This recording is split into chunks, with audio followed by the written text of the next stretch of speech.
You're listening to the Huddle Up Podcast with Chad Jensen and Zack Kelberman. Join Broncos Country's deep divers at milehighhuddle.com and sound off. And now it's time to drop some knowledge. Gang, welcome in to the Huddle Up Podcast, presented as always by Mile High Huddle and powered by Overtime Media. I'm your host, Chad Jensen, and with me, as always, is my partner in crime, my fellow football priest. You know him, you love him. He is Zack Kelberman. Zack, I found myself writing today an optimistic article about your boy, Jake Butt.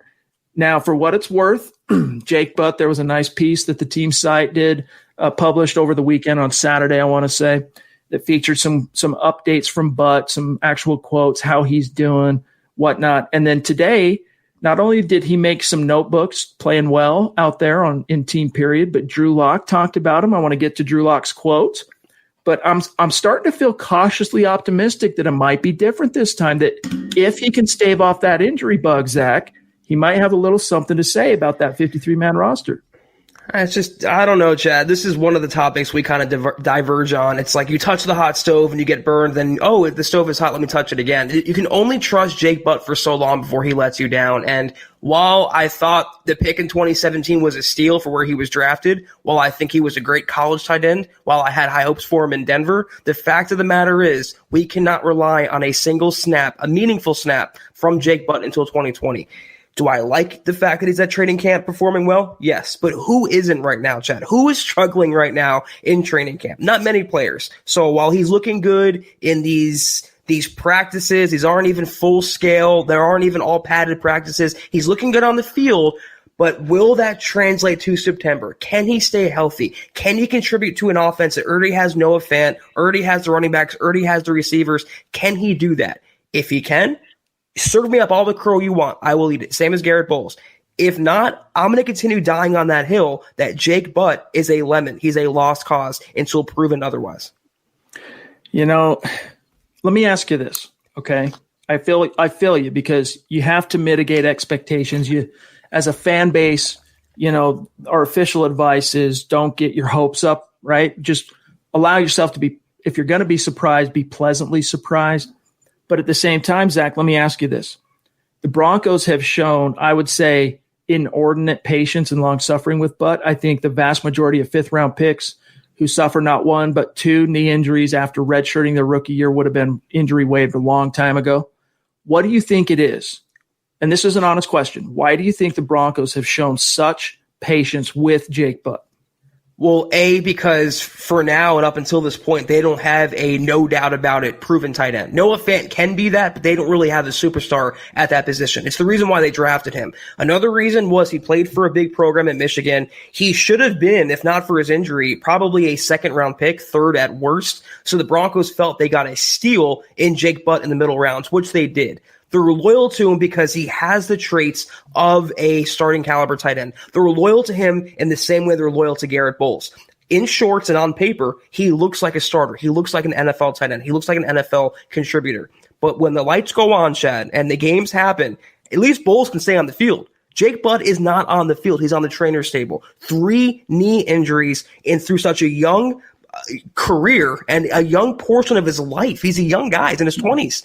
It's tough to come back from. So I liked him at Michigan. I liked him in college. I liked when he was drafted. I'm just being honest with myself. It's not optimism or pessimism. It's realism. If he can come prove me wrong, I'll be the first one to say I was wrong. But they have other tight ends in this room, Chad, including one they drafted in the first round last year, and they used a mid-round pick this year. If they were that high on Butt, would they have done that? So that's my counter to that. It's not so much that I don't think they drafted a guy like Albert Okwuegbunam because they weren't high on Butt, but rather because just to dial it back just for a second. So the Broncos draft him injured, right? He injures his knee, ACL tear in Michigan's bowl game, and thus he would have gone probably early day 2 had he not suffered that injury. Broncos get him 5th round. You think, oh, that's good value. It's only good value if he plays. So far he hasn't played. Well, fast forward, and he redshirts his entire rookie year, doesn't play. Year 2, everything's looking good. And year 2, of course, is the Case Keenum year. Everyone's excited. You got a new quarterback. Jake Butt debuts, plays the first 3 games, and then during practice in between week 3 and week 4 suffers another injury. So that's his first injury as a Bronco. Then fast forward to the next summer, everything's looking good. The Broncos, play it safe with him. They debut him in the third preseason game, the dress rehearsal. He plays well, and even after that game, he's talking about how he feels good, his knee's good, but he wakes up the next morning and the knee is stiff, pain again. The Broncos shut him down. He has another scope. He's done for the season. At that point, long before that, in fact, after the 2018 season, so his second year, he goes 3 weeks in, suffers that knee injury. I think that's when the Broncos came to terms, Zach, with the fact that, look, we're not giving up on Jake Butt because obviously they haven't. They haven't given up on him. But we have to make contingencies. We have to face the facts that there's a good chance, best predictor of future behavior is past behavior. We can't get caught up in this. We can't be suckers. Noah Fant, first round. And then this year, Albert Okwuegbunam. And I think that you're seeing them hedge against the probability that Jake Butt's not going to have it. But for whatever reason, Zach, they have showed faith in him. And it'll be really interesting because if he does manage to stay healthy throughout training camp, I could see the team keeping 4 tight ends and Jake Butt being one of them. They also showed the same loyalty to Jeff Heuerman, and it was to a fault. So sometimes with John Elway, certain players, he doesn't like admitting failure or cutting the players that he drafted. And when you look at it, the Broncos after 2017, after they drafted Butt, they took a tight end in every single draft. 2018 was Fumagalli, 2019 was Noah Fant, 2020 was Alberto. Then they signed Vanette on top of all of that. If they were so super high on Jake Butt, if they thought he had a long-term future in Denver, if they weren't just taking it on a snap-by-snap basis like I am, they wouldn't have done that. So could he contribute? Again, yes. Could he maybe crack the roster as that 4th tight end? I don't think he will over Andrew Beck, who can play fullback as well. Could it happen? Yeah. Is he going to be a star? I think that ship has sailed a few knee injuries ago, Chad. And for what it's worth, Andrew Beck did return to practice after being on the word that shall go unmentioned reserve list. He did his time away, did his quarantine, back in the saddle, and we aren't sure quite yet how he did in his first day because Fangio hadn't talked to him yet at the conclusion of practice, but it looked like he was doing okay. Now, real quick, Zach, before we move on and grab this super from Mark, I just want to read this quote from Drew Lock, and then we'll put the Jake Butt topic to bed. His impressions on Jake Butt, quote, this is Drew Lock today. There's nobody in our locker room that doesn't want to see Jake Butt succeed. One of the best teammates that we have in this locker room. For him to push and grind through all the injuries he's had, for him to come out, he reported early with us. Right from the get-go, I could tell. He's not 100% back to normal. Obviously, you can never, he says, get back to normal after a knee injury. But he's as close as you can possibly get after having those surgeries. The guy is playing some really good football. He's super smart and a little more athletic than people give him credit for, close quote. So that's Drew Lock, just kind of saying some pleasantries. He was asked directly about Jake Butt for what it's worth, but the reason he was asked directly about Jake Butt is Jake Butt has had himself 3 really good days to open up training camp. So fingers crossed. We'll see. Locke went so over the top there with platitudes. And listen, he's being a good teammate. That's what he has to say right now. But even he couldn't shy away from the fact that he's not 100% Jake Butt. Locke even admitted that Jake Butt will never be the same player as he once was because of the knee injuries. And if he's saying that Jake Butt has a little speed, has a little athleticism, that's not a reason to keep him around on the roster. So I love Locke, but what he says about Butt, I'm not buying too much.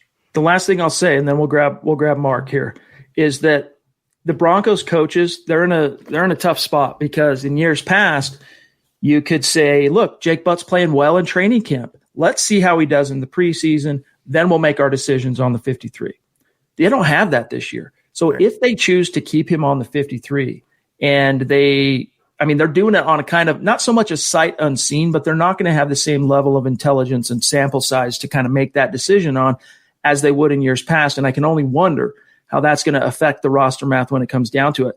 But I can't help but hold on to this one thing, Zach. Someone in that building is holding on for dear life with Jake Butt. And I have a feeling it's one of the big shot callers. And if I had to bet some money on it, I would guess that it's John Elway himself. Now, that's just speculation. But we'll see. Now, listen, guys, we have a lot we want to get to tonight, a lot of topics, a lot of buzz coming out of Dove Valley UC Health Training Center as the Broncos kicked off the first fully padded practice, of training camp We're going to get to that here in just a second. We're going to get to Mark's jokes and super chats as well on the other side here. First, just a couple of quick matters of business.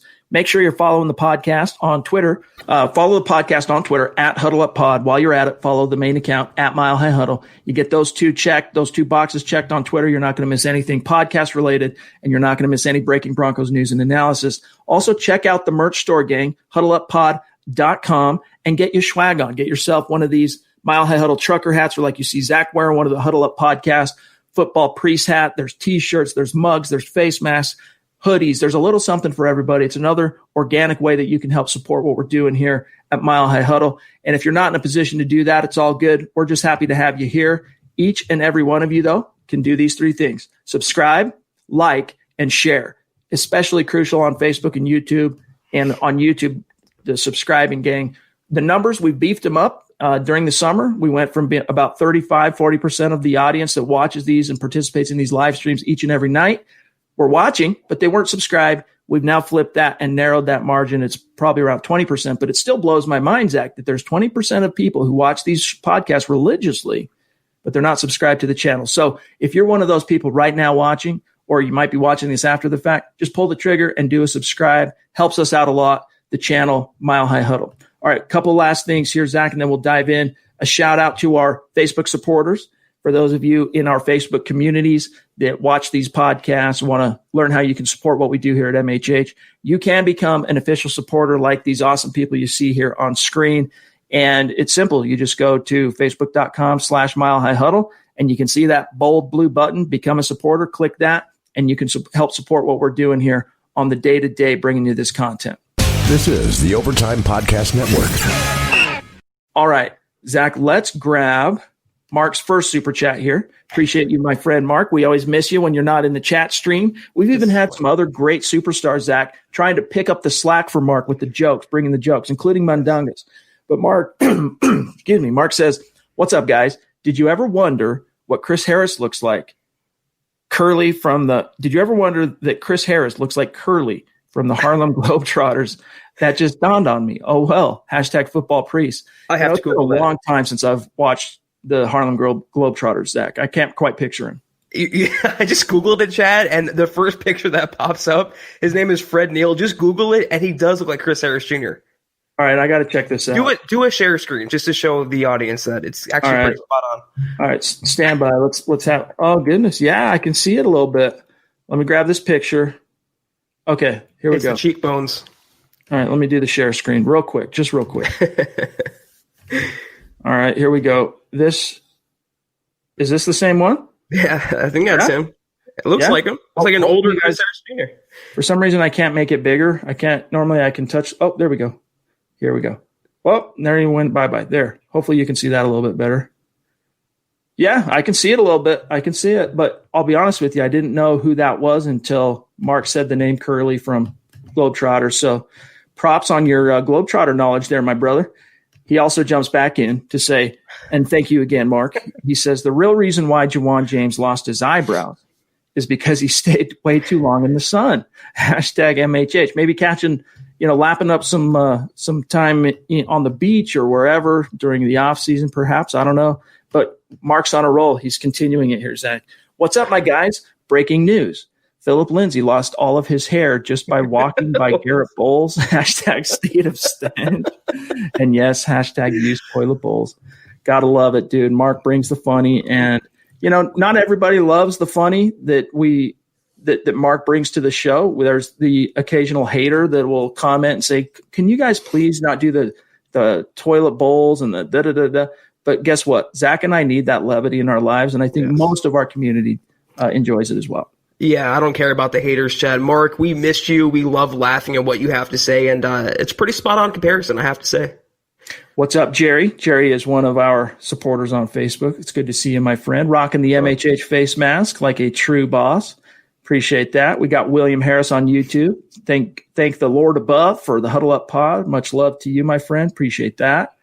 So, yeah, welcome in Chris Hernandez in the house, bona fide superstar. Also, supporting us on Facebook. Really appreciate that. Click those little thumbs up, guys, as Chris would say. Pobby as well is another one of our superstars that has taken the call to action on Facebook to become a supporter. So really appreciate you guys. All right, Zach, while we're queuing up, and real quick, last one here from Terry. Really appreciate you, my brother, jumping in on Super Chat up there north of the 49th parallel.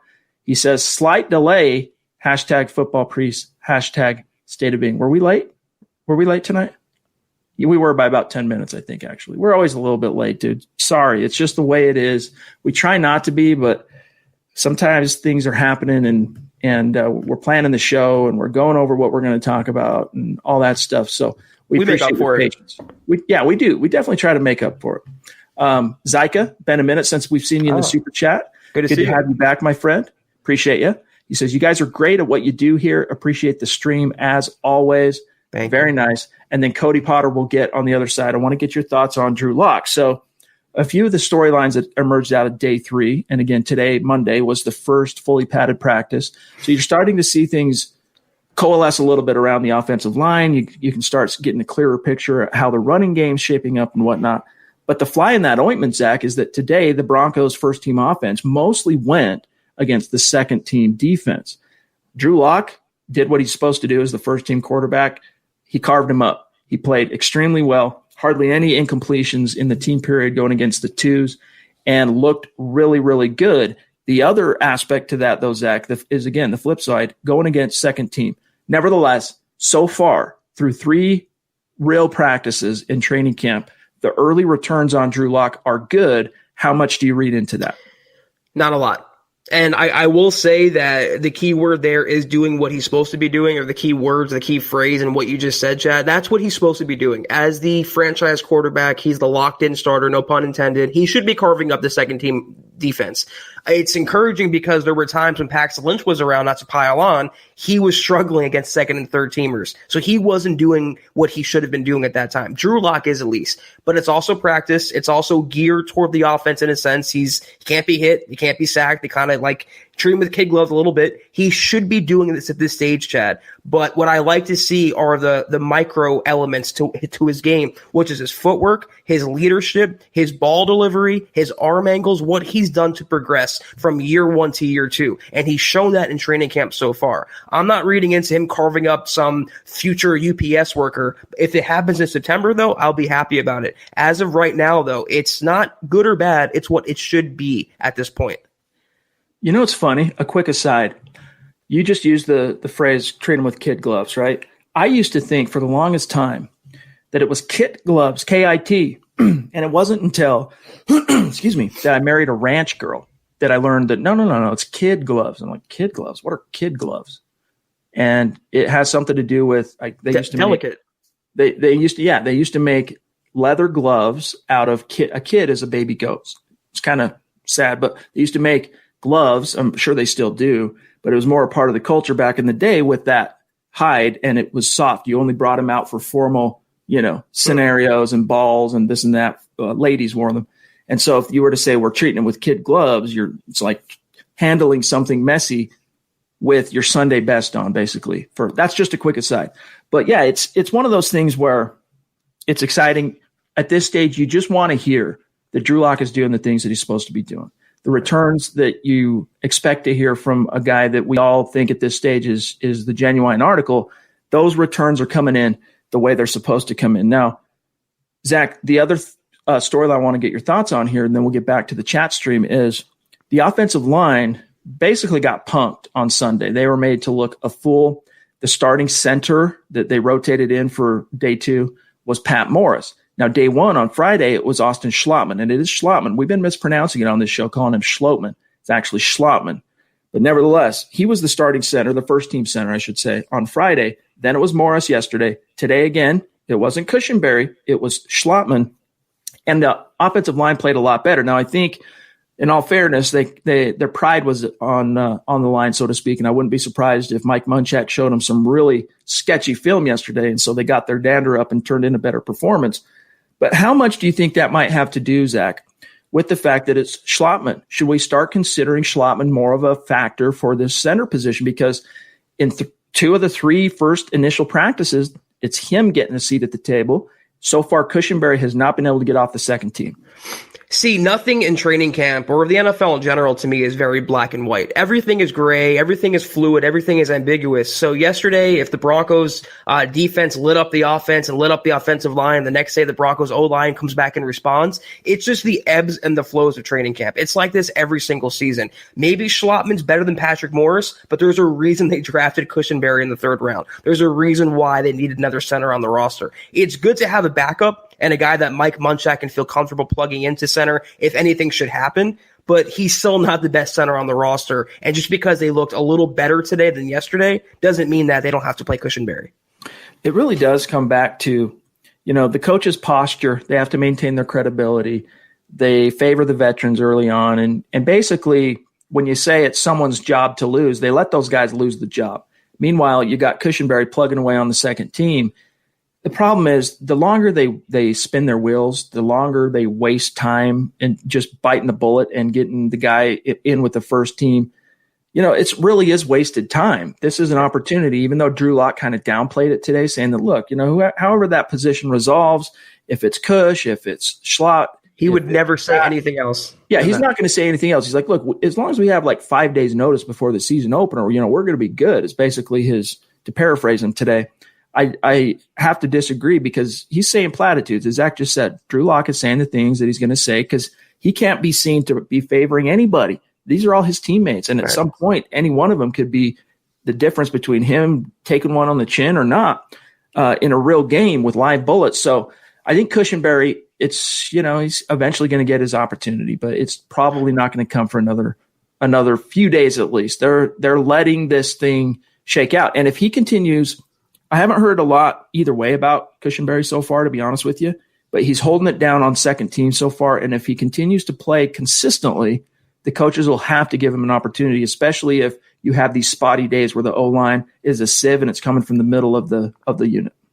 You hit on this in your previous point that if they had preseason, it's one thing. They can kind of experiment and play around and use different configurations. They don't have preseason. Every rep you take right now is a rep for the regular season for week 1 when the bullets do count and the bullets start flying for real. So Cushenberry is more than likely going to be your starter. You drafted him to be a starter. Why not get him in with your starters and let him build chemistry with your franchise quarterback? I said on yesterday's pod, and I was hopeful that maybe today he gets some work with the ones, but it didn't happen. And DeMar Dotson either. I don't know what the Broncos are waiting and playing around with their offensive line like it's not crucial to Drew Lock's success. It doesn't matter who they have out there at receiver, chat, if they can't block for Lock. We've learned that the last 4 years.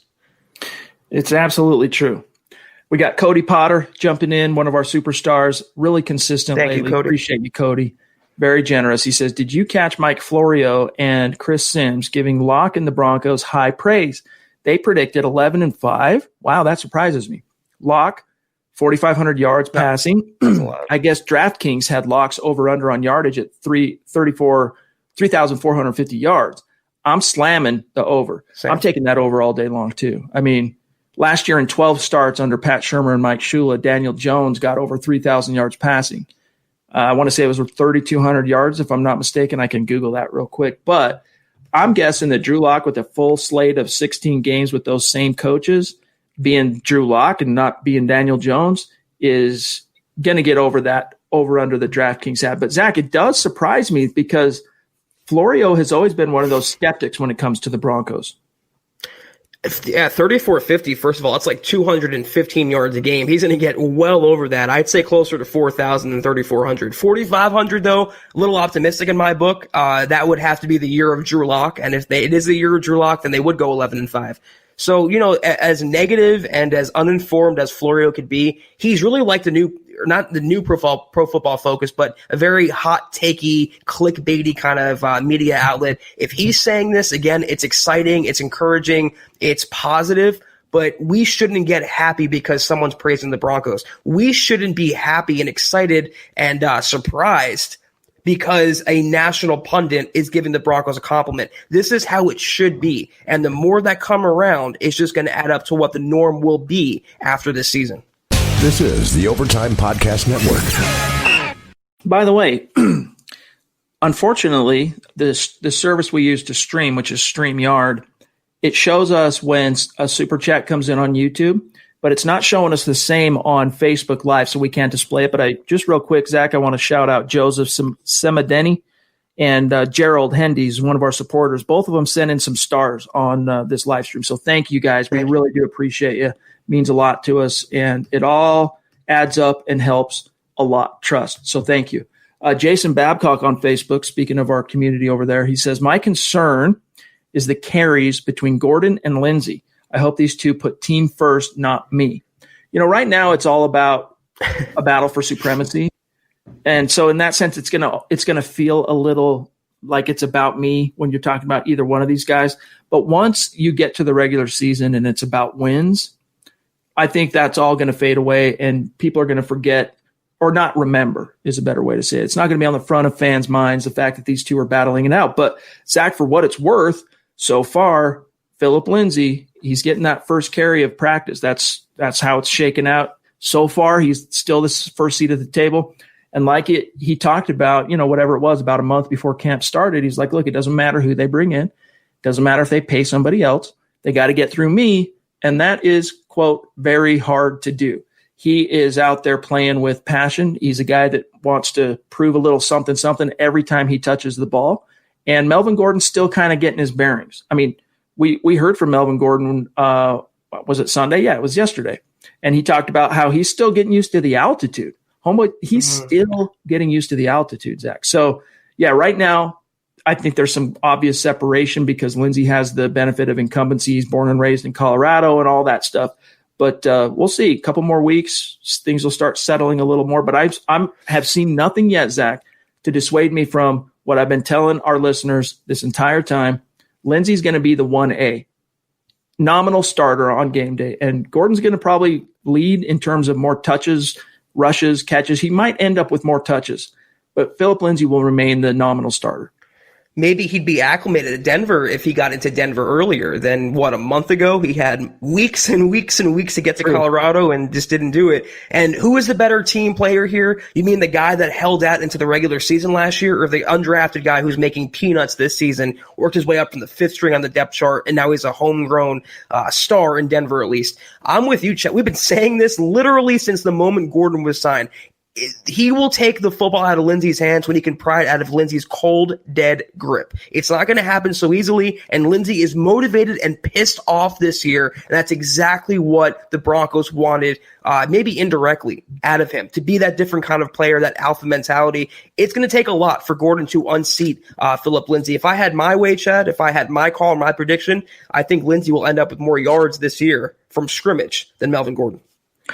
It would not surprise me. Honestly, when it comes to Philip Lindsey and excelling in the league, nothing surprises me anymore. I mean, this is a guy that has overcome every single obstacle. And despite an injury, despite a relatively diminutive size, despite outright, I don't want to call it disrespect, but disrespectful overtures by a front office, at least this past offseason, saying, yeah, we're going to look at go ahead and giving him an extension and then going out and paying $16 million to Melvin Gordon.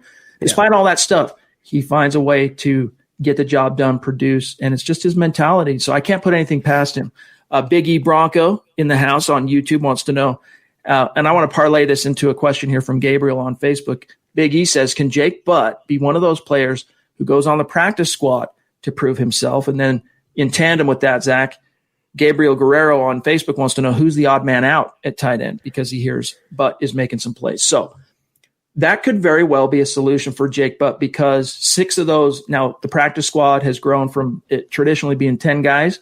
Now it's 16 because of the pandemic amendments that the NFL and NFLPA made right before camp started.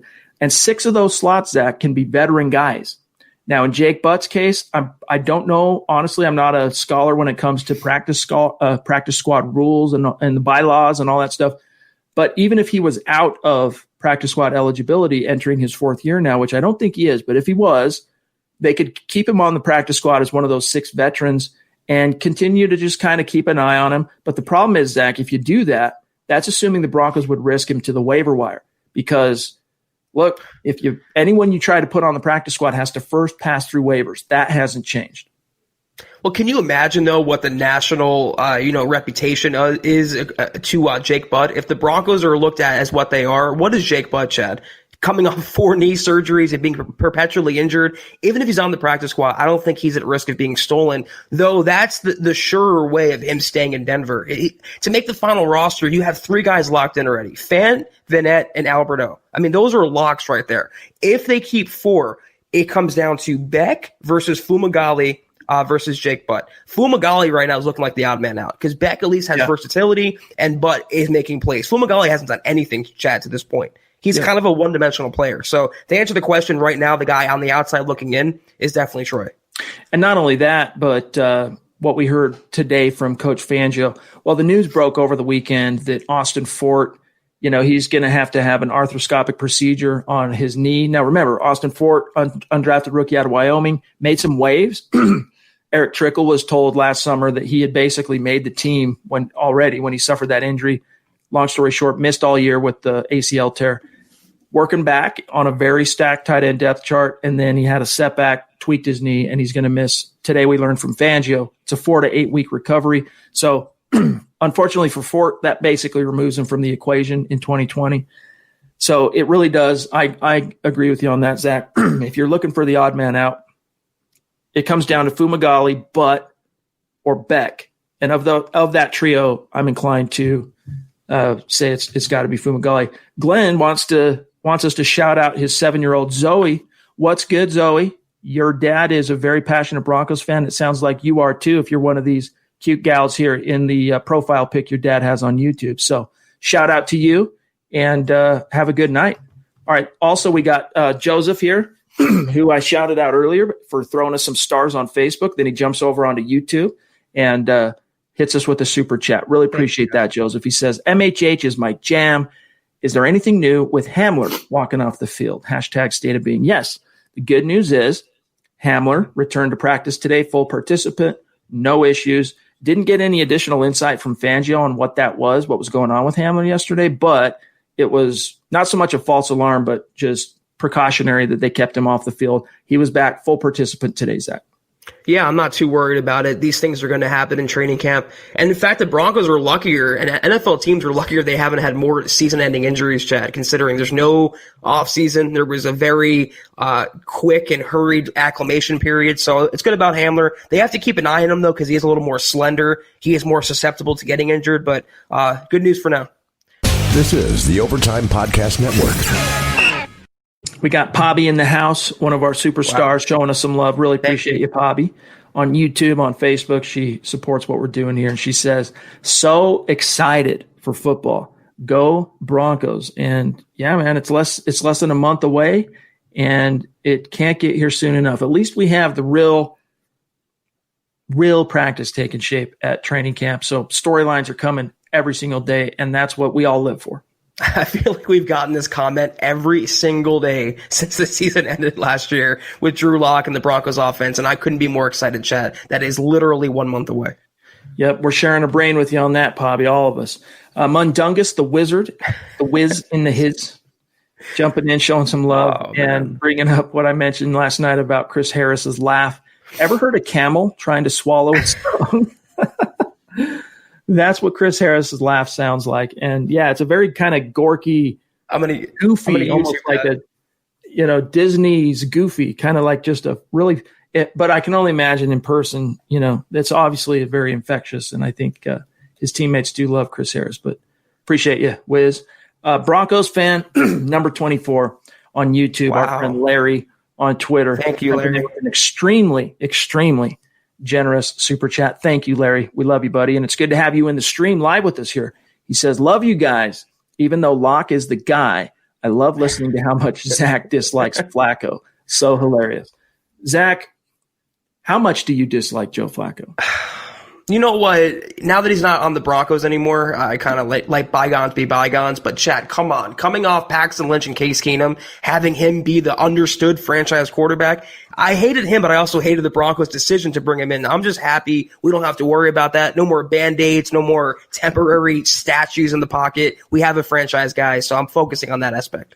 What's funny last year is that, I maintain an optimistic kind of perspective on Flacco, and until basically I wanted to see how it came out in the wash. First week, I didn't love it, Broncos got trounced by the Raiders. I'm like, all right, we'll see. 2 weeks in, by 3 weeks in, the Broncos are just dropping games, and he's looking slow. He's looking like he's 60 years old out there, not feeling the rush, just no energy, a completely dead offense. And finally, I was like, look, I just got to spit the truth on this. And took a lot of flack for basically from that point until the Broncos finally sat him down after week 8 with the neck injury. Took some flack for that. So Zach, though, got to give him credit. He was anti-Flacco from the moment that deal was made, questioning that from the franchise. Brian Greenfield, BG in the house. Thank you, Brian. Appreciate you, my friend. Giving some love here to Pobby. He calls her the princess of MHH. Hey, maybe that'll stick. That works. Yep. We got Christy as the queen and Pobby as the princess, and maybe there can be multiple female royalty in this community. That's how we view it anyway. That's awesome, though. Appreciate you, BG. Yeah. All right. The stream just did a jump on me, John, for what it's worth. So I'm going to scroll back up and get to, looks like Ben is the next one that I have access to. So I'm trying to think today so we got a question yesterday. We'll grab Edward. Keep him on there, John. We'll grab him as soon as I get this off my noggin here. We got a question yesterday about Justin Sternad, and he is continuing to be on the second team. I saw it today and was told today. So your first team linebackers, no surprise, Todd Davis, Alexander Johnson. And by the way, on that topic here tonight, before we get out of here, I want to get your thoughts on something Fangio said about Alexander Johnson and what he needs to do to become even better and build on what he did last year. But those are your first team linebackers. Second team is Josie Jewell and Justin Sternad. So for what it's worth, but is that any surprise to you, Zach? No, not at all. I think that's how it's going to shake out until proven otherwise, Chad. And he has to really, if they're going to make DeMar Dotson and Cushenberry work to earn their jobs, that's what they're going to do for most of these rookie players. They have the veterans that are the incumbents. They have the guys that are set in stone. You know what about Todd Davis? I've trashed him a lot, but at least he has veteran leadership. He's great against the run. He knows the defense. You could do worse for now than having Todd Davis as your ILB next to A.J. Johnson. Edward Keating in the house. He hasn't gotten his hat yet. Dang it, what the heck? Appreciate the super, as always, my friend. I'll have to check on the tracking number on that because I actually mailed that on Monday. Got to find out what's up. Maybe I got the address wrong. I hope not. But he says, I'm so happy football is back. Denver Broncos for life. # state of being. Thanks for everything, Chad and Zach. Much love. Edward, appreciate your long suffering on this hat thing, my friend. I space it for a week. Then we put it in the mail, and it's taking an inordinate amount of time to get to you. So we will get to the bottom of it. We will rectify it. You will get your hat. Much love to you, my friend. Really appreciate you. John, do you have Terry and Mundungus right before Ben? Thank you. Terry Randall, up north, jumping in again. Thank you, Terry. He says, Buck could play end and guard, tight end and guard. Sit at the end of the bench and guard the water bottles. # Broncos world. So it sounds like Terry's more in your line of thinking, and not so much line of thinking, but more skeptical that Jake Butt's going to amount to anything, as opposed to my still maintaining that silver lining kind of perspective on old Jake Butt. God, I've been reading Mark's comments too long. I thought that said water bowls, not water bottles. It made sense too. George, good to see you, my friend. Glad you're able to check in with us. He says, hey, guys, I'm at work. Can't wait to see the show when I get home. Just thought I'd pop in to say a quick hello. # Denver Broncos for life and # let them hate. Good to see you, my brother. Thank you, George.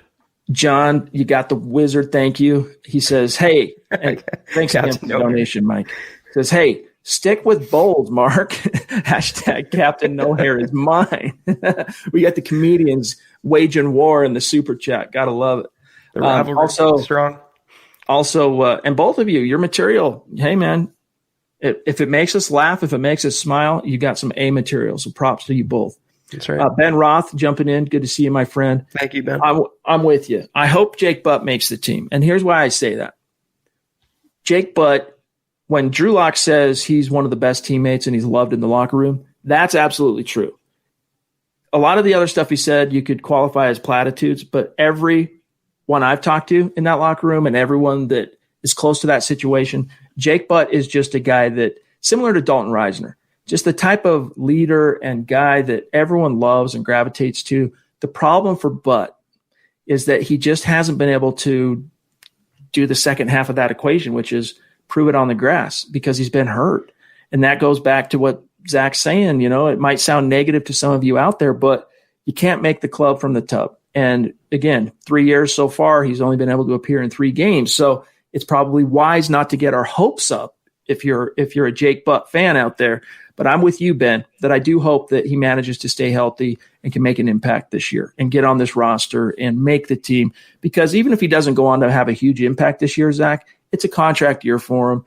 And even if the Broncos don't bring him back, which, by the way, if Jake Butt, this is a bold prediction, if Jake Butt makes this roster, my prediction is the Broncos re-sign him next year and bring him back on a really team-friendly deal. And I think he'll take that because he wants to repay the Broncos for their patience. But nevertheless, Zach, I concur with Ben. Hope Jake Butt makes the team.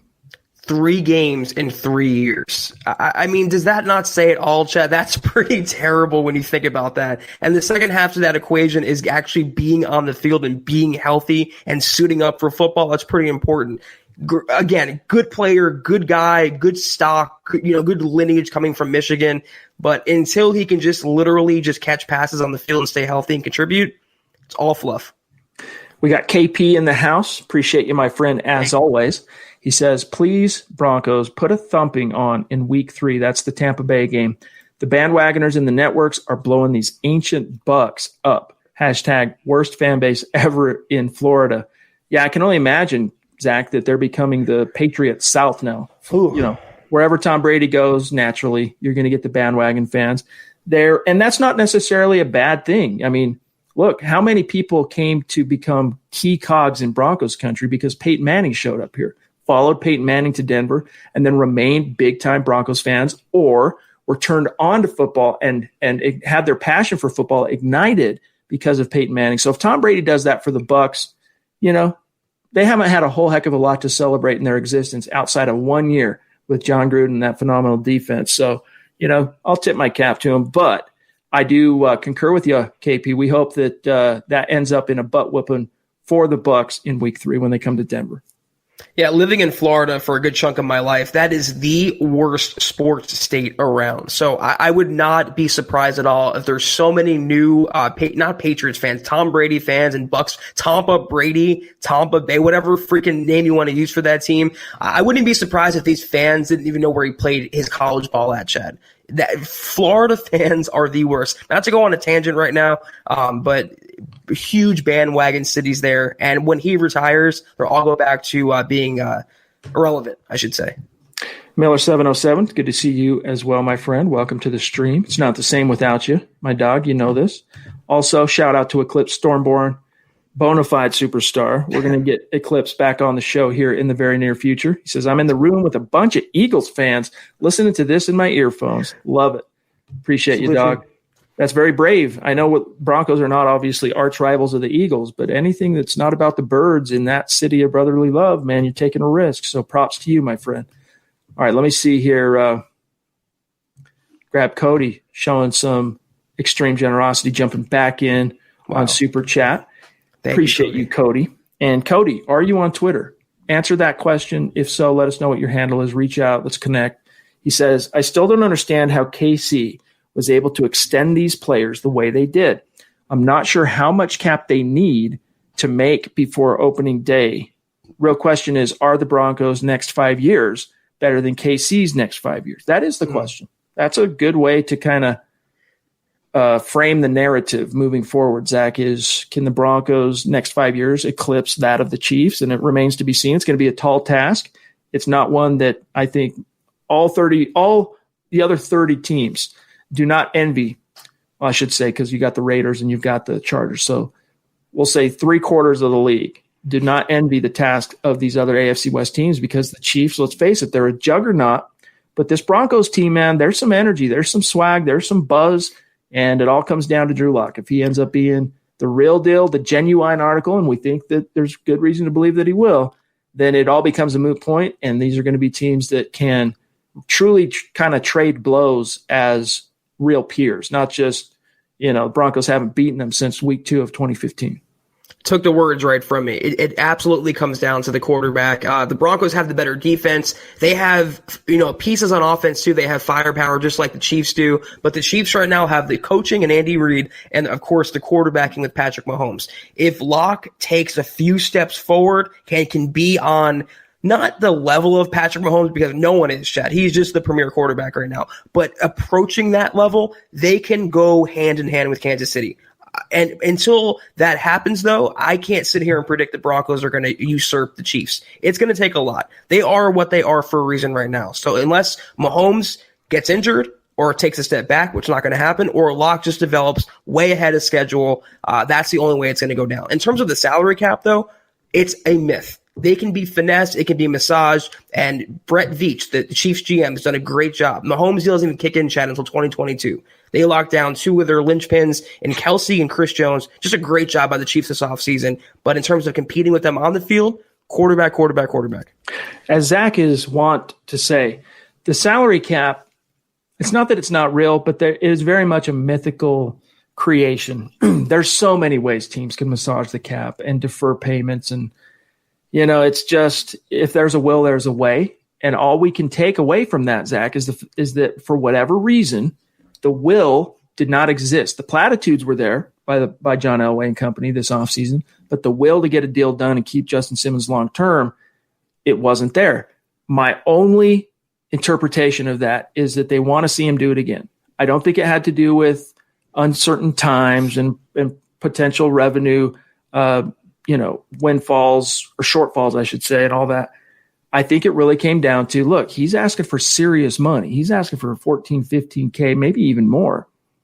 We want to see him do it again. He was a 3-year starter, yes, but only one of those years did he really play at a Pro Bowl, all-pro level. We want to see him do it again. Dave from Georgia, jumping in. Good to see you, my friend. We love it when you're able to join us in the chat stream and appreciate your support as always. He says, how is next year's salary cap affected by this year? Does it go down? Dave, the answer to that is we don't know yet.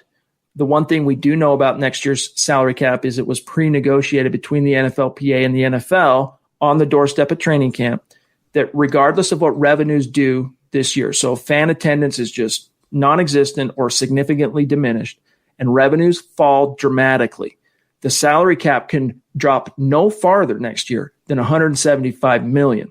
So that gives plenty of money for most teams to do what they need to do. There will be some teams that will be affected by it and are going to have to wiggle around and make some restructures and some cuts, but that's the only thing we know. But it could end up being more than that, Zach. It could end up being still north of $200 million. We just don't know yet until we really see how this season takes shape with regard to fan attendance. The revenues are going to continue to rock with regard to the TV contracts. Billions of dollars will roll in. We'll see if they can come up with some unique ways to make streaming the games a lot easier for fans out there. There are a lot of different ways they can spin this in an advantageous way, but we just don't quite yet know how that's going to shake out. Of all the major sports leagues, though, the NFL is in the best position financially, within the socially and the fan bases. I think they're in the best position going forward. And, some teams like the Chiefs are going to have limited attendance. The Cowboys, limited attendance. Some of these teams will make up for the revenue losses, not as much as in a normal year, 100% attendance, but it all goes into a pot that the NFL splits. I wouldn't say evenly, but it's a multi-billion-dollar pot. They're going to make a lot of money this year, and if the cap goes down in 2021, it's going to be, in my opinion, negligible. It's not going to be this huge $100 million loss. It's going to be a little bit of the after effect of CV, but not anything that's going to change the game or prevent teams from signing players next year. We're going to have a lot more normalcy come January or even November 4th, depending on what you believe, than we do right now. Greg Smith, shout out to you, my friend. Thanks for joining us. We got Jerry on Facebook, one of our supporters, with a good question here. Any thoughts on stadium capacity? I'm sure you heard, as Zach just alluded to, great timing, Kansas City is going with 22% capacity. That's got to be good for us. It's only good for the Broncos if the state goes ahead and acquiesces to the Broncos, who are going to ask, I'm sure. The Broncos trust, they are lobbying, they're campaigning to try and find a way to convince the state that, they can bring fans in even at a limited capacity. Unfortunately, we don't know yet. That's another thing we just don't know yet. Zach, the governor in Colorado, Jared Polis, is, I think, a very common sense, for the most part, rational politician. And I think that if he can be made to really have confidence that the Broncos have, I mean, based on what that facility, what they've done at UC Health Training Center to preventative measures with regard to the word that shall go unmentioned, I can only imagine that what they can do with the stadium as well. So I'm betting that with some other ducks kind of falling across the country in terms of other teams announcing and letting a limited capacity in, I feel, I'm not going to put a number on it, Zach, but I feel cautiously optimistic that the Broncos are going to be able to have a fraction of their capacity, but some capacity at the very least this year.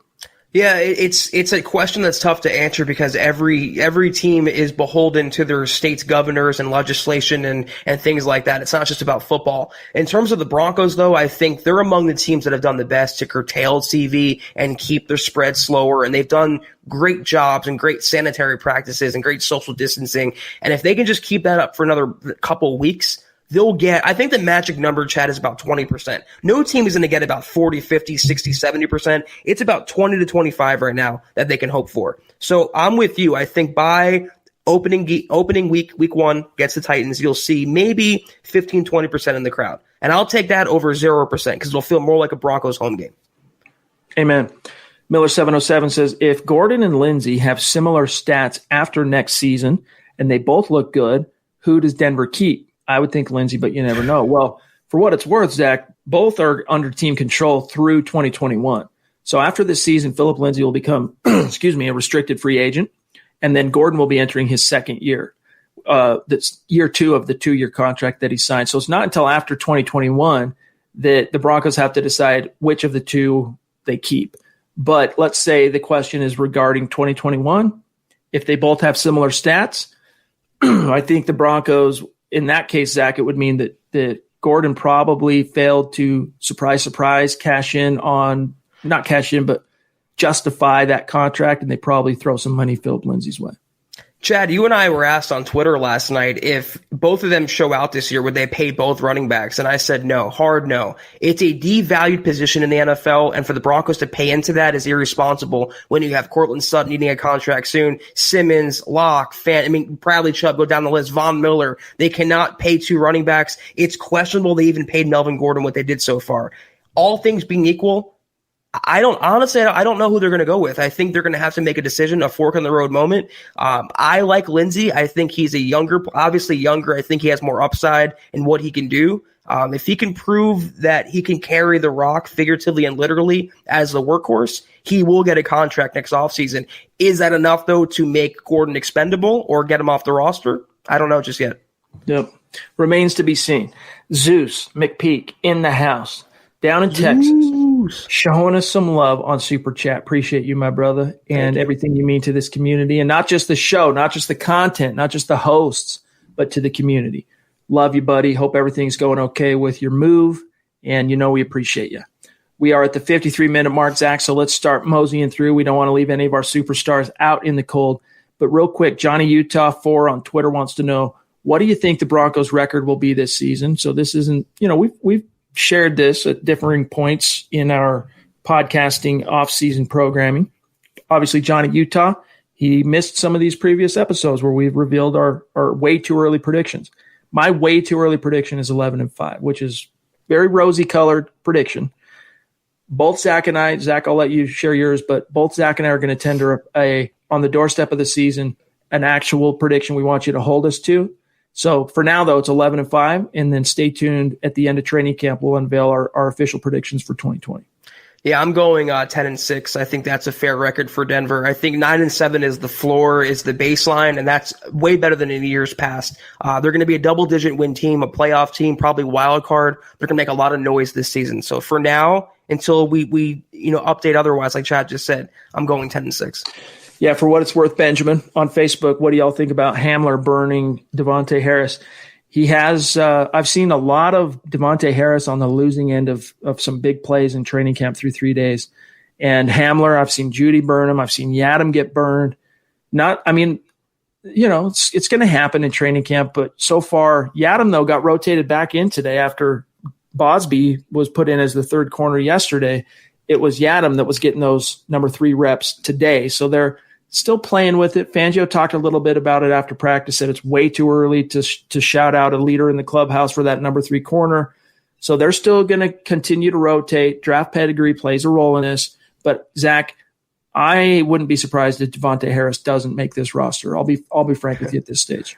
After he got his ankles broken, yeah, I wouldn't be surprised either, Chad. I mean, he's the odd man out of that backfield. And it's sad because they have an opportunity for him to step up and take hold. They don't really have some locked-in players behind their starters. A lot of younger guys like Duke Dawson and Yadam, but him falling on his behind like that is not a good sign for his roster prospects. So I'm actually expecting him to get chopped at Final Cuts. Mizzou fan for life. He says he's a huge Lock fan and he loves our show. Well, we love you too. And he is stoked. He's predicting 4,000-plus passing yards, 30-plus touchdowns, and less than 10 interceptions. We love the enthusiasm. And, yeah, we love him, man. Chris Hernandez, bona fide superstar and Facebook supporter. We got to come up with, Facebook doesn't allow you to call it anything else, but we got to come up with a cooler name than supporter for our Facebook community that's showing us the love over there. But that's a topic for another time. Chris, appreciate you, bro. We look forward to talking to you next Wednesday, not this Wednesday, next Wednesday. He says, I liked hearing that the D was dominating the offense. It helps them learn from a stout defense and should make both sides better. It's good to hear today was improved. So, Zach, yeah, I would agree with Chris here that it's helping to definitely make, that's the whole point of training camp. Iron sharpens iron. Yeah, and you know what? Like I said yesterday, at this stage of the offseason, especially in this kind of offseason, the defense is always ahead of the offense. It's just the way it goes. It's easier to install, and they're usually ahead of the curve by now. But the offense is catching up. They had a rebound day today. The quarterback, obviously, Locke looked better. The offensive line held up more. You're going to see these ebbs and flows, but the defense beating up on the offense, like Chad just said, is only going to make the offense better. You want Locke to go against the top-flight competition because he's not going to face the Broncos week in and week out in the regular season. He's going to face inferior opponents. And if he can handle the Broncos defense, the logic being he can handle most other defenses in the NFL. John, do you have Jeff and do you have – thank you. The next one for me is BG again for what it's worth. So Jeff C. jumping in, our friend, superstar as well. Appreciate you, my friend. Thank you. He says Sutton, Judy, and Hamler equal the new 3 amigos. Hashtag Orange Crush. Yeah, that dates you a little bit, Jeff. That dates you a little bit like me, my friend. I was a child of the 80s, so I know exactly who the 3 amigos are. And a lot of you watching right now, probably most of you right now listening, you know exactly who we're talking about. Mark Jackson, Vance Johnson, and Ricky Nattil. For them not really being that prolific statistically, it's surprising how much the legend of the 3 amigos have lasted in the zeitgeist of Broncos country. I can only hope that this trio, Zach, has similar staying power, but I hope they produce at a higher level in terms of the stats.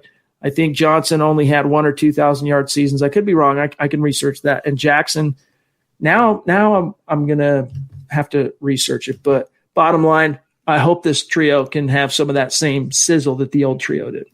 Yeah, and it reminds me of a tweet I saw today, actually I responded to on Twitter, that Pro Football Focus put out, that Jerry Jeudy had 17 career touchdowns against single coverage. That's the number one among the draft class wide receivers in 2020. And what I wrote is, if you double cover Cortland Sutton, you're leaving Jeudy open. You cover, Jeudy, you're leaving Sutton open. You double cover both of them, you're leaving Hamler and Fan and Melvin Gordon and Philip Lindsay open. The Broncos have so many weapons for a young, gunslinging franchise quarterback. It's so exciting. Whatever title want to put on them, nickname, alias, whatever, it's finally here. It's finally tangible. It's finally happening that the Broncos have an offense we can get behind, Chad. And that's what I'm excited about. For what it's worth, of the 3 amigos, only one ever posted a 1,000-yard receiving season, and it was Vance Johnson. I almost said Joseph again, dang it. Vance Johnson in 1989. He had 76 receptions for 1,095 yards. Mark Jackson got close one year, and for those of you who need some help picturing Mark, he was the guy that caught that iconic throw from Elway on the drive that brought the Broncos back to tie the game, that freaking fastball heater that Elway threw in the red zone. That was Mark Jackson. He wore number 80. He had 926 receiving yards in 1990, the year after Johnson posted his career year. And then Ricky Nattil, the 3rd amigo, his most prolific individual season was his rookie year in 1987. So 630 yards, a couple of touchdowns is all he had. So that's what I mean. Now, that was a different era, Zach, where, it was more about rushing the ball. And if a quarterback eclipsed 3,000 yards passing, it was notable. But in this case, I think you're going to see them vastly eclipse that level of production. All right. Drew Hollenbeck, rocking a profile pick that brings a tear to mine and Zach's eye. Love the football priest hat, loving the MHH face mask, my dog. And of course, we really appreciate your generosity. Bonafide superstar. True. He says, haven't been here in a while. We have missed you. Got to be honest, my friend. In fact, Zach and I have mentioned it a few times off air. I wonder where Drew's at. We haven't seen Drew Hollenbeck for a while. Good to have you back, though. He says, good to see you guys. I've always been a fan of Jake Butt, but I understand why people are skeptical. I think he can be a legit game changer. And here's the qualifier, Zach, if healthy. If healthy, do you believe in the talent of Jake Butt, Zach? But is he healthy? Like Drew Lock alluded to, is he ever going to be the Jake Butt we knew? Is he ever going to be 100%? And if he is 100%, what is his 100%? Is it a normal person's 80%? I mean, that's the thing with Jake Butt. Game changer? What games is a guy coming off 3 knee surgeries changing, Chad? Until I see it, I'm not hating on the guy, but until I see that, I won't believe it. All right, we have an extremely generous super from BG jumping back in. Really appreciate that, Brian. Means a lot to us, my friend. You know it. He says, I'm pretty sure Zach did not dislike Flacco as much as I did. When I heard we signed him, I threw up a little in my mouth. I was so mad that we moved on from Simeon to sign Keenum, and then we signed Fluco, he says here. We went downhill and was paying more money. Ugh. Yeah, it was not it was a stretch of quarterbacks, Zach, that you don't write home about. Let's face it, that's a very forgettable stretch in Broncos history, but the good news is you've got a bona fide, legit, dynamic guy, young guy that you drafted as a team that seems to have that it factor. So if he ends up producing this year, all that long-suffering Broncos country went through in the quarterback, wandering the quarterback desert, it'll be water under the bridge. I mean, part of me really hates and resents the Broncos for bringing him in, not only because he was a Band-Aid.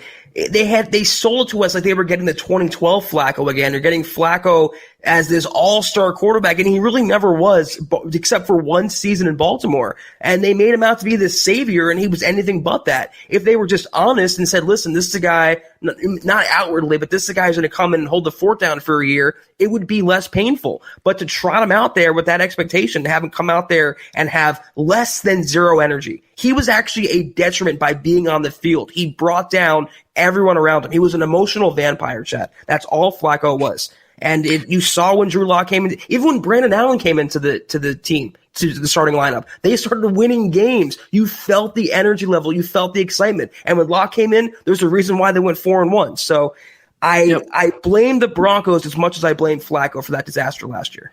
We've talked about it on the podcast during those years so many times. For the longest time, John Elway sincerely seemed to believe that this team was one middle-of-the-road quarterback away from winning it all, because in 2015 they won it all. They won a Super Bowl with Peyton Manning at basically 50% capacity and an elite defense. And even the next year, they won 9 games with Trevor Siemian. He convinced him that this is a team that he could field and would be competitive and compete for playoff domination and all that, because the defense was so good and you had veteran talent at wide receiver. You were one middle-of-the-road quarterback away from winning it all. When in reality, those Peyton Manning type of, think about it, the world champions who have won it all without elite quarterback play getting them there, the Broncos 2015, Tampa Bay, Baltimore, Chicago Bears, those are the 4 teams. They are unicorns. They happen every 10, 15 years. It's not something you can hang your hat on. And let's just be glad John Elway eventually realized that, and now he's got Drew Lock. Ron Dubb jumping in, bona fide superstar that always brings the good questions. He says, hey, guys, besides Judy and Cush, which rookie is crucial to the Broncos' success this year? # locked in, # ready for football. Crucial. I'm not sure there really, besides those 2, is one that's crucial. But if I were to throw one in, I would say probably McTelvin Agim of all of them, or Ojemudia, one of those 2. And not just because they're third-round picks, but because I could see a Gene, for example, being that backup to Mike Purcell, because Mike Purcell's only going to play. By the way, we got to hear from Mike Purcell. It was great to talk to hear from Mike Purcell today.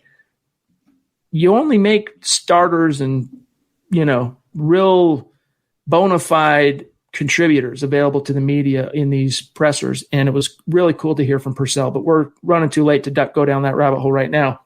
But in a James case, Zach, Purcell's going to play about 50% snaps. A James going to get a lot of opportunities to come in on sub packages and rush from the 0, the 1 tech, maybe the 3 tech, we'll see. And I think he could end up, providing 3 to 5 sacks in a rotational role in terms of the ceiling. That would be my ceiling expectation for him. So honestly, Ron, you singled out the only 2 guys I can really see being crucial to success this year. And even Cush might not necessarily be crucial, but nevertheless, if I'm giving you an answer, it's probably a G. I'm going to go Michael O. And you're right in the sense that no other rookies except for Judy and maybe Cush are crucial to the Broncos' success. But, Ojemudia, they don't have a bona fide cornerback behind the guys. I mean, they have Bryce Callahan coming off an injury, and we don't even know if he's going to stay healthy. We have A.J. Boye. We don't really know what Boye we're getting. He's getting longer in the tooth as well.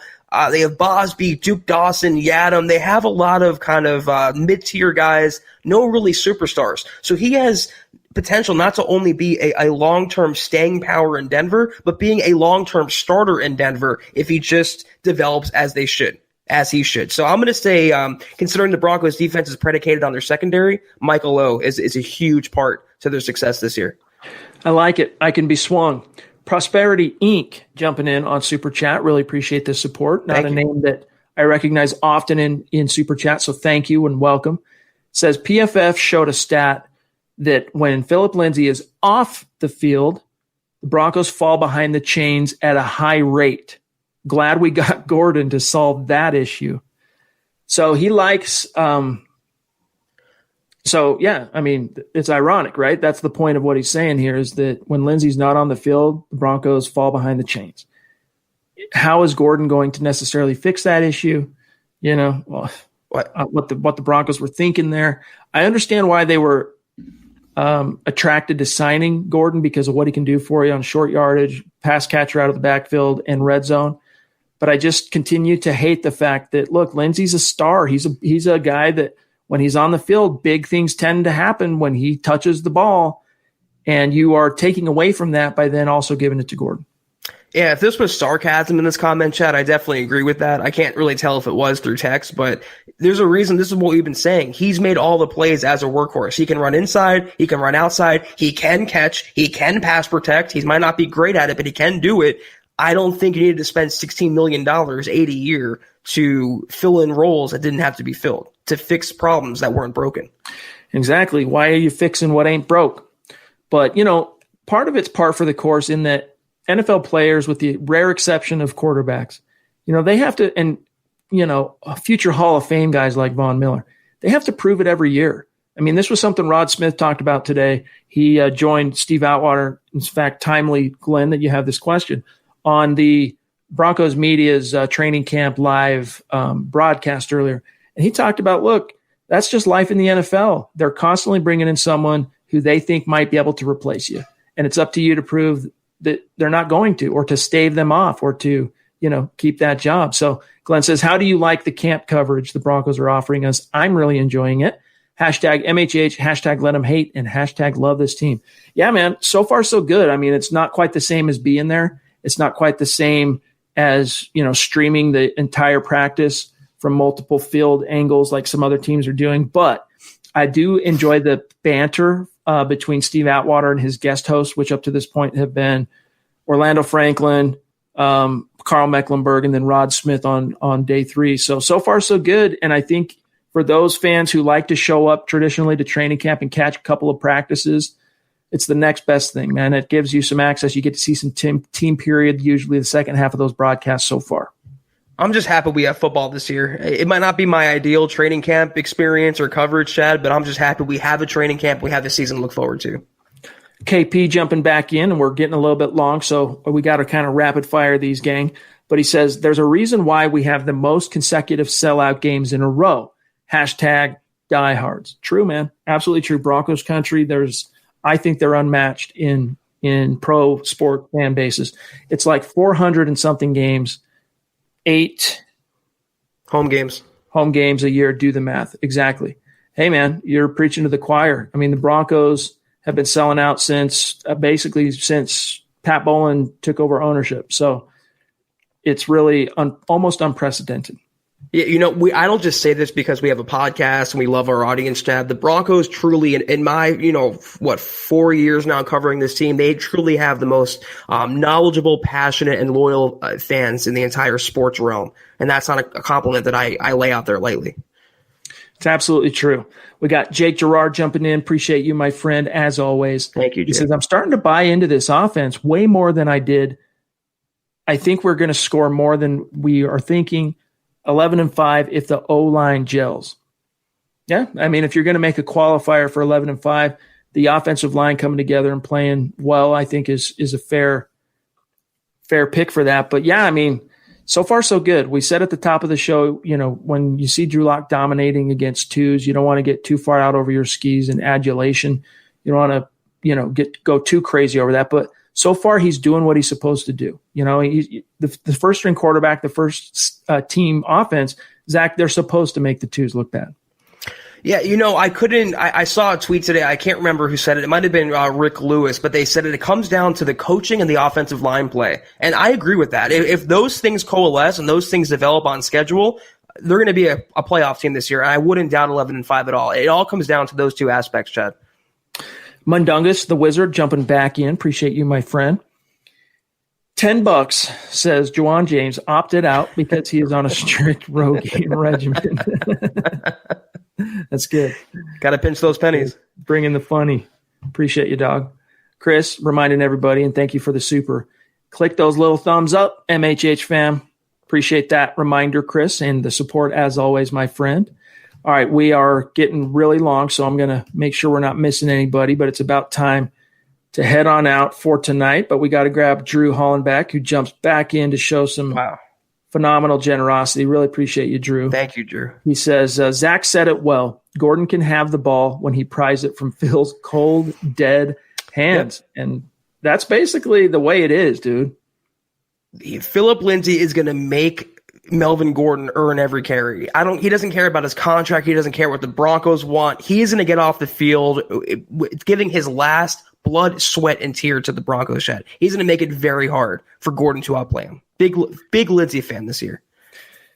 Mundungus again jumping in. Appreciate you, my friend, the Wizard.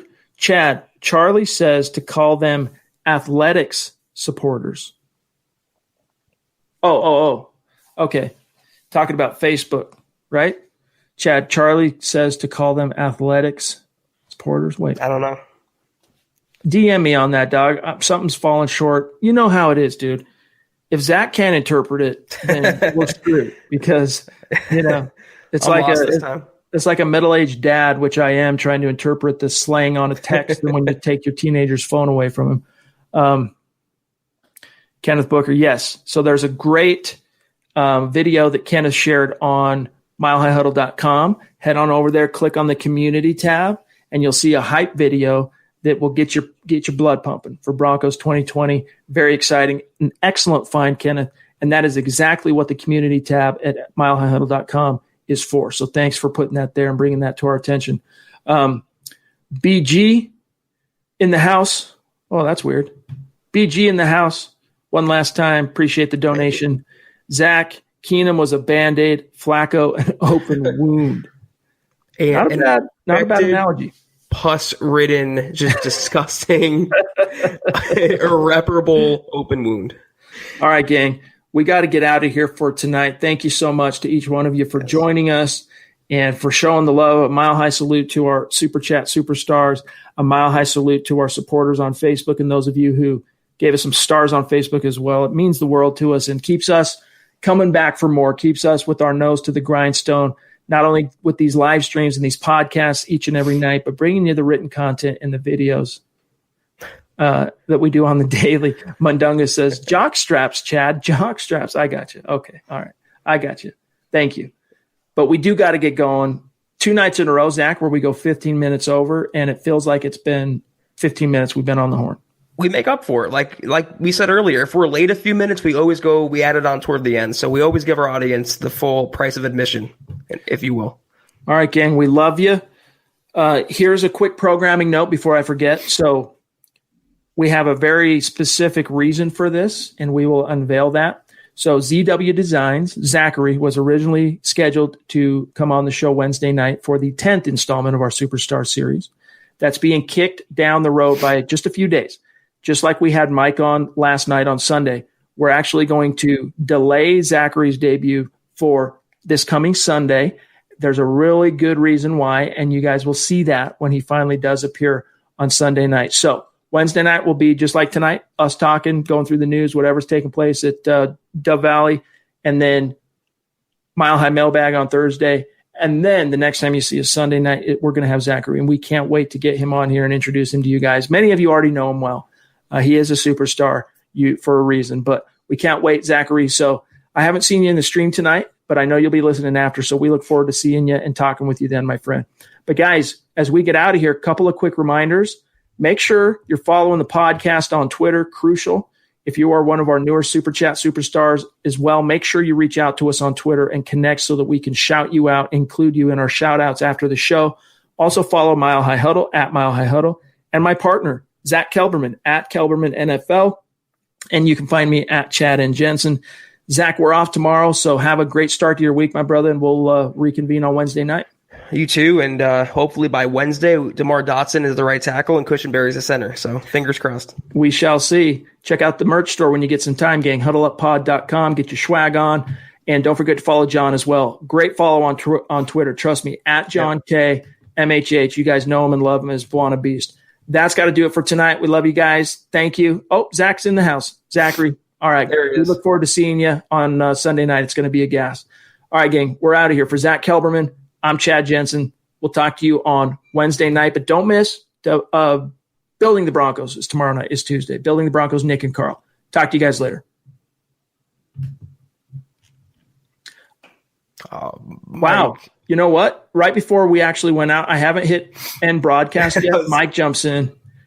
That was so weird because normally it would just end the broadcast, but in this case, it didn't do it. So Mike, hey man, serendipity, baby. Some things happen for a reason. You know exactly what I'm saying here. To end all buzzer beaters, Chad. Appreciate that super chat, bro. He says, is your feeling that we are on pace to have a top 10 defense? Appreciate y'all. Oh yeah. I think we're on pace, yes, but still much needs to be proven. I try not to get my hopes up too much because I think in the case of Vic Fangio last year, the defense really failed to live up to expectations early on. They've made some tweaks. Fangio learned a lot last year. The defense got way better the second half of the season. So are they on pace? Are they tracking toward that, Zach? I would say yeah. Oh, I'm excited, Chad. They're on pace for top 5, top 3, top 2. I mean, they're going to be a really, really, really good defense this year. So the expectation for me is baseline top 10. All right, gang. We're out of here for real. Mike, sorry we had to be short on that, but we're really long here tonight, my brother. It's good to have you in the chat, and thank you for the donation. Yes, thank you, Mike. For Zack Kelberman, I'm Chad Jensen. We're official. You've been listening to the Huddle Up Podcast. Join Broncos Country's deep divers at milehighhuddle.com to keep the conversation going.